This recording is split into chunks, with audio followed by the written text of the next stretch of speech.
नमस्कार, मी सुनंदास रेसिपी मराठीमध्ये तुमचं मनापासून स्वागत करते। तर आज आपण भरपूर सारे लेयर असणारे अगदी खुसखुशीत करंजी बनवणार आहोत। आतून भरपूर सारण भरलेली, वरतून खुसखुशीत आणि अगदी संपेपर्यंत खुसखुशीत राहणारी करंजी बनवायची आहे। बऱ्याचदा घरी करंजी केली जाते, पण काही दिवसानंतर नरम होते किंवा ती कडक पडते। तर असं होऊ नये म्हणून ह्या व्हिडिओमध्ये मी तुम्हाला परफेक्ट प्रमाण सांगणार आहे। तर त्यासाठी व्हिडिओला शेवटपर्यंत नक्की बघा। तर सर्वात आधी आपण करंजीचं सारण बनवून घेणार आहोत। तर त्यासाठी इथे मी कमी गॅसवरती कढई गरम करायला ठेवली होती। कढई गरम झाली की त्यामध्ये आपल्याला 1 चमचा खसखस टाकून घ्यायची आहे। एक 10 सेकंदासाठी खसखसला असंच भाजून घ्यायचं।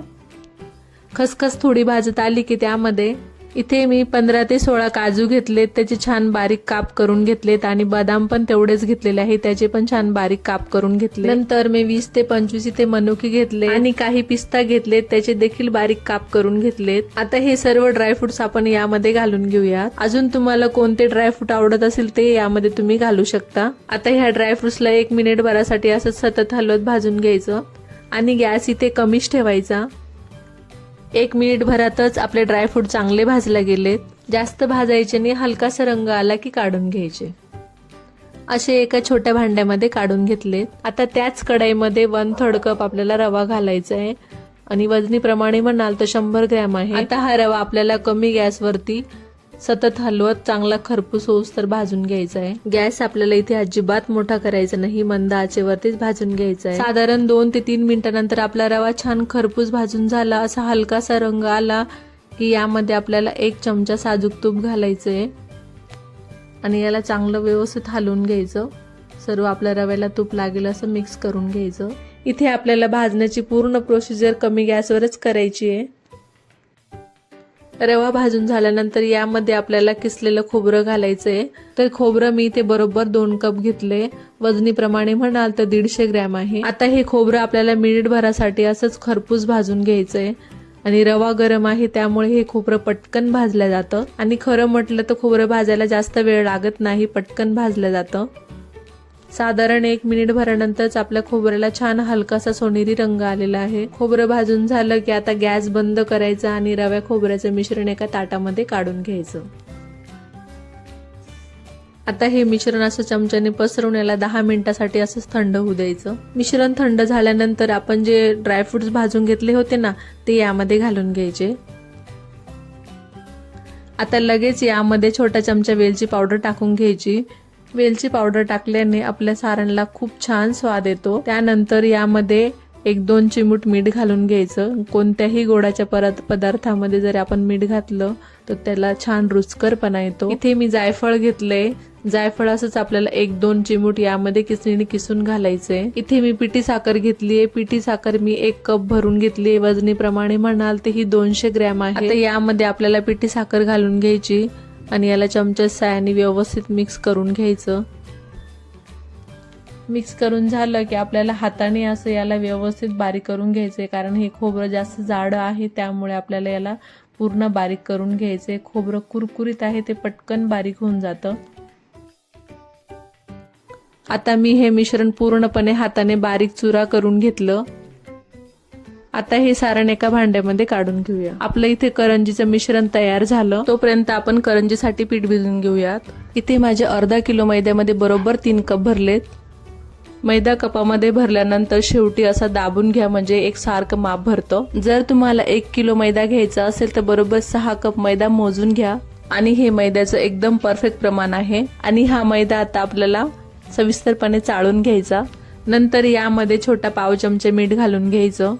सर्वात महत्त्वाचं म्हणजे यामध्ये आपल्याला साजूक तुपाचं मोहन घालायचंय। तर त्यासाठी इथे मी एका तडका पॅन मध्ये बरोबर 3 चमचे घट्ट साजूक तूप घेतलंय। तूप इथे कमीच घालायचं, कारण ते विरघळल्यानंतर 4 ते 4.5 चमचे भरेल। आता हे तूप असा चांगला वरती धूर निघेपर्यंत कडकडीत गरम करून घ्यायचं। असा मैदा थोडासा यामध्ये टाकून बघायचा, म्हणजे कळेल तुम्हाला किती तूप गरम झालेलं आहे। आता हे तूप आपण यामध्ये टाकून घेऊया।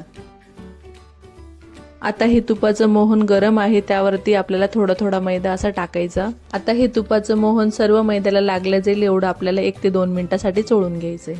असं दोन्ही हातांनी जेवढं होईल तेवढं शक्यतो चोळून घ्यायचं, म्हणजे मग आपली करंजी छान खुसखुशीत होईल। चोळून झाल्यानंतर मी दाखवते अशी पिठाची मूठ बनली पाहिजे आणि पटकन तुटल्या गेली पाहिजे, असंच पीठ आपल्याला हवंय. तर पीठ भिजवण्यासाठी इथे मी ज्या कपाने मैदा मोजून घेतला होता त्याच कपाने आपण पाणीही घेणार आहोत. लिटरनी म्हणाल तर 240 मिली आहे. आता हे थोडं थोडं पाणी घालून आपल्याला पीठ भिजून घ्यायचंय. तर पीठ इथे आपल्याला जास्त घट्टही नाही जास्त पातळही नाही, अगदी आपण पुरीला पीठ भिजवतो ना तसंच भिजून घ्यायचंय. थोडं थोडंच पाणी घाला म्हणजे तुमचं पीठ पातळ होणार नाही आणि तुम्हाला पाण्याचाही अंदाज कळेल. हे बघा सर्व पाणी यामध्ये मी घालून घेतलं. इथे पूर्ण 1 कप आपल्याला या पीठ भिजवायला पाणी लागले. वरतून आपल्याला पाणी घालण्याची गरज पडली नाही. साधारण 4 ते 5 मिनिटांनंतर आपलं इथे पीठ मळून झालं. हे बघा असं घट्टसर पीठ मळून घेतलंय. आता याला 5 मिनिटासाठी झाकण ठेवून साईडला ठेवून द्यायचं. तोपर्यंत आपण साठा बनवून घेऊ. तर त्यासाठी इथे मी 5 चमचे कॉर्नफ्लॉवर घेतले. इथे माझ्याकडे कॉर्नफ्लॉवर होतं म्हणून मी यामध्ये घातलंय. जर तुमच्याकडे कॉर्नफ्लॉवर नसेल तर तुम्ही याऐवजी तांदूळाचं पीठ किंवा मैदाही वापरू शकता. आता लगेच यामध्ये आपल्याला 4 ते 5 चमचे साजूक तूप घालून घ्यायचं. तूप आपल्याला इथे घट्टच घ्यायचंय. आता याला 1 मिनिटभरासाठी असंच व्यवस्थित मिक्स करून घ्यायचं. साधारण 1 मिनिटात व्यवस्थित मिक्स झाल्यानंतर आपला इथे साठा तयार झाला. 5 मिनिटांनंतर आपलं पीठ चांगलं सेट झालं. आता याला परत एकदा थोडंसं मळून घ्यायचं. मळून झाल्यानंतर आता याचे असे मोठे मोठे गोळे तोडायचेत आणि एकसारखे आपल्याला गोळे तयार करून घ्यायचेत, एकसारख्या आकाराचे. हे बघा इथे माझे एकूण 4 गोळे तयार झालेत. आता यातला एक गोळा घेऊन लगेच लाटायला घ्यायचा. आता याची पातळ आणि मोठी पोळी लाटून घ्यायची. शक्यतो जेवढं होईल तेवढी मोठी पोळी लाटून घ्या.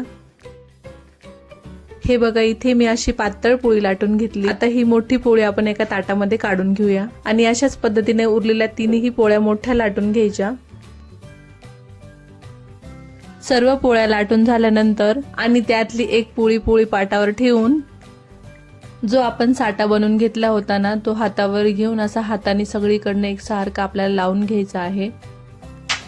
खूपच जास्त लावू नका, अगदी थोडा थोडाच लावायचा आहे. सगळीकडनं साठा लावून झाला की यावर दुसरी पोळी ठेवायची आणि त्यावरतीही आपल्याला तसंच साठा लावून घ्यायचा. सगळ्या बाजूने व्यवस्थित असा एकसारखा लावून घ्यायचा. लहान मोठी पोळी झाली तर हरकत नाही, फक्त अशी लावताना व्यवस्थित चिपकवून घ्यायची. आता ही शेवटची पोळी ठेवून यावरतीही साठा लावून घ्यायचा. आता याचा असं दाबून रोल करून घ्यायचा. मी दाखवते त्या पद्धतीने असा थोडासा दाबूनच रोल करायचा म्हणजे मध्ये पोकळ राहणार नाही. रोल करून झाला की आपल्याला हाताने फिरवत त्याची लांब लोळी करून घ्यायची, असं मी दाखवते त्याप्रमाणे. आता हे बघा एकसारखी लांब लोळी करून घेतली. आता याला काय करायचं, करंजीच्या पाऱ्यासाठी आपल्याला एकसारख्या लाट्या कट करून घ्यायच्या आहेत. अशा बोटाच्या मापाने आपल्याला एकसारख्या लाट्या कट करून घ्यायच्या, म्हणजे मग लाट्या छोट्या मोठ्या होणार नाहीत, एकसारखे येतील. हे बघा कापल्यानंतर किती छान लेअर आलेले आहे मधून. आता ह्या लाट्या एका बाउलमध्ये काढून घेऊया आणि उरलेल्या लाट्या अशाच पद्धतीने कट करून घेऊयात. आता हे बघा मी ही सर्व लाट्या कापून घेतल्यात. यातली एक लाटी पोळी पाटावर ठेवून लाटीला असं तिरकसं दाबून मी दाखवते अशा पद्धतीने हलक्या हाताने याला लाटून घ्यायचं. करंजीची पारी आपल्याला इथे पोळीपेक्षा थोडीशी पातळ लाटायची, जास्त जाडही नाही जास्त पातळही नाही, आणि हलक्या हातानेच लाटून घ्यायची. पारी अशी लाटून घेतली. आता त्यावरती आपल्याला 1 ते 1.5 चमचा सारण घालायचं. पारीच्या एका बाजूने असं व्यवस्थित सारण घालायचं. आता हे सारण असं व्यवस्थित एका जागेवर जमा करायचं. आता असं एका साईडने पाणी लावून घ्यायचं. तुम्ही पाण्याच्या ऐवजी दुधाचाही वापर करू शकता. आता दुसरी साईड ज्यावर आपण पाणी लावलं त्यावर ठेवून असं व्यवस्थित दाबून घ्यायचंय. कुठेही बाजूला उघडं राहिलं नाही पाहिजे, आतलं सारण बाहेर नाही आलं पाहिजे, एवढी काळजी घ्या. दाबून झाल्यानंतर माझ्याकडे करंजीचं कटर आहे, त्याने चांगलं कट करून घ्यायचं. सगळीकडनं असं गोल कापून घ्यायचं याला आणि हा असा उरलेला भाग काढून टाकायचा. हे बघा आपली इथे किती मस्त करंजी तयार झाली. जर तुमच्याकडे करंजीचा साचा असेल तर तुम्ही साच्याचा वापर करू शकता, पण जर तुमच्याकडे करंजीचा साचा नसेल तर तुम्ही ही पद्धत वापरा. ही खूप सोपी पद्धत आहे. आता मी तुम्हाला दुसरी ही करंजी बनवून दाखवणार आहे. तर अशीच आपण पारी लाटून घ्यायची. यामध्ये व्यवस्थित सारण भरायचं, पाणी लावून घ्यायचं, अशी फोल्ड करून दाबून घ्यायची आणि कट करून घ्यायची.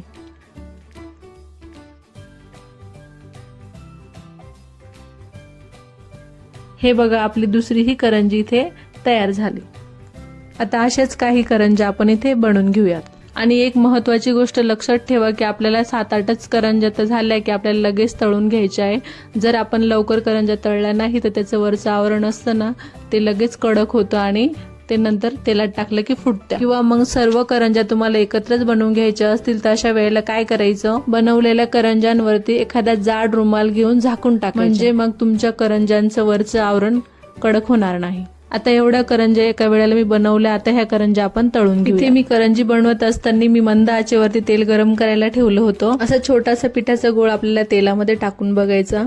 असे हलकेसे बबल्स आले आणि आपला गोळा वरती आला की समजून घ्यायचं की तेल आपलं इथे गरम झालं. आता लगेच आपण ह्या तेलामध्ये करंजी सोडून घेऊया. पूर्ण तळण्याच्या प्रोसिजरमध्ये इथे गॅस आपल्याला मध्यमपेक्षा कमी ठेवायचा आणि याच्यावरती झाऱ्याने असं तेल सोडायचं. असं थोडं थोडं करून आपल्याला वरतून तेल सोडायचं, म्हणजे आपली करंजी सगळीकडून तळल्या जाते. आता अर्धा 1 मिनिट भरानंतर अशी करंजी आपल्याला पलटून घ्यायची. तुम्ही बघू शकता आपल्या करंजीला सुरुवातीलाच किती लेअर आलेले आहेत. आता अशीच पलटून सोनेरी रंग येईपर्यंत चांगली करंजी तळून घ्यायची. साधारण 2 ते 3 मिनिटात आपली करंजी छान तळल्या गेलेली आहे आणि रंग बघा काय सुंदर आलेला आहे आणि याचे लेअर बघा काय सुंदर दिसत आहेत. आता लगेच हे करंजी आपण एका जाळीमध्ये काढून घ्यायचे, म्हणजे याचं तेल चांगलं निथळून जाईल आणि आपली करंजी दिसतानाच अगदी खुसखुशीत दिसते. अशाच आपण सर्व करंज्या तळून घेऊयात. इथे एक गोष्ट लक्षात घ्या की आपल्या तळताना अजिबात मोठा गॅस करायचा नाही. जर तुम्ही मोठा गॅस केला तर तुमची करंजी वरतून लाल होईल आणि मधून थोडीशी ती कच्चीच राहते. मग ज्या वेळेला ती थंडी होते त्यानंतर मग ती नरम पडते. तर असं होऊ नये म्हणून मध्यमपेक्षा थोड्याशा कमी गॅसवर तुम्ही करंजी तळून घ्या. तर अशा पद्धतीने आज आपण भरपूर सगळे लेअर असणाऱ्या करंज्या बनवल्या. आवाजावरून तुम्हाला कळलंच असेल की आपल्या करंज्या किती खुसखुशीत तळल्या गेल्या आहेत. आणि मी एक करंजी तुम्हाला इथे तोडून पण दाखवते. तर हे बघा, आपल्या करंज्या किती खुसखुशीत झालेल्या आहेत आणि आतूनही खूप लेअर दिसत आहे आणि आतमधलं सारण अगदी परफेक्ट झालेलं आहे. या करंज्या खाण्यासाठी म्हणाल तर अप्रतिम लागतात. अगदी मी खरं सांगते, पहिल्याच प्रयत्नात तुमच्या ह्या करंज्या अगदी खुसखुशीत होतील. फक्त तळताना मी सांगितलं तशा पद्धतीने तळा, म्हणजे मग तुमच्या करंज्या नरम होणार नाही. येत्या दिवाळीला ह्या करंज्या तुम्ही घरी नक्कीच करा. व्हिडिओ आवडला असेल तर लाईक आणि सबस्क्राईब करायला विसरू नका. चला तर भेटूया अशा छानशा पुढच्या रेसिपीमध्ये.